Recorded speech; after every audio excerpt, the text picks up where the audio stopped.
I often get invitations to festivals. It's one of the great compensations for getting older and not being invited to be in films so much because there aren't roles for older women. At least I get invited to beautiful places.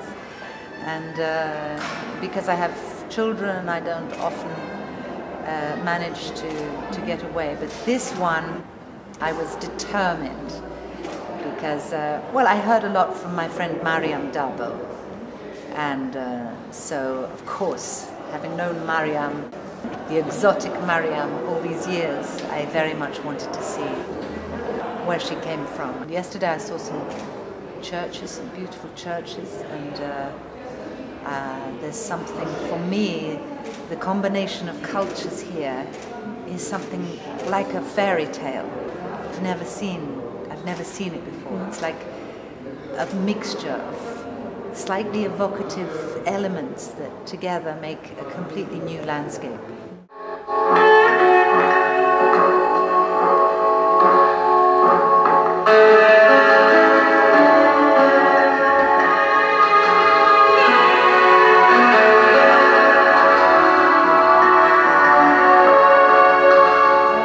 I've been very lucky. I've had a few really wonderful experiences. I mean, my first film was Heat and Dust, where James Ivory, who was always allowed to make films without too much commercial pressure because of his wonderful producer, Ismail Merchant. Then, of course, Robert Altman was another absolute highlight for me because of his unusual way of working, of improvising, of allowing the actors to be free.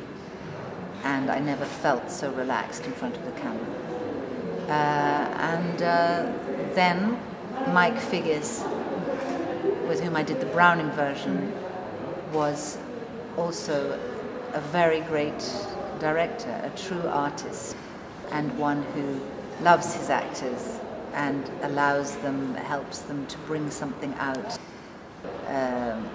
more than they even expect, I think. He was a dream director, and that's why I chose the Browning version to bring to the festival. Are you coming to tea? I'd rather watch a little more cricket if you don't mind. Frank, you escort Laura to tea, please. Sure.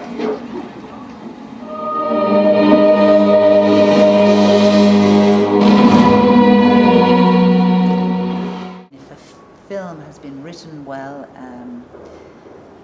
then it can be a great pleasure. But as an actor, you always feel like a colour on the canvas of the director. The director is holding the palette, and he uses this actor, and he paints his canvas. In theatre, a director has to convince the actor of his interpretation. He has to show a lot more respect to the actor. I'm generalising greatly here. In theatre, we tend to put a lot of importance on the word, on the spoken word. In film, the spoken word is often left till last, or it's not very important. And as an actor, I care about the words very much.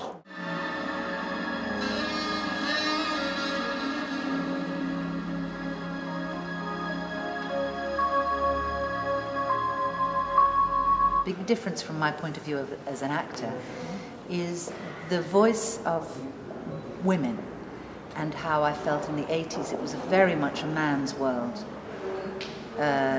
Producers, directors, writers, even the writers who were adapting from a woman writer's novel would be men.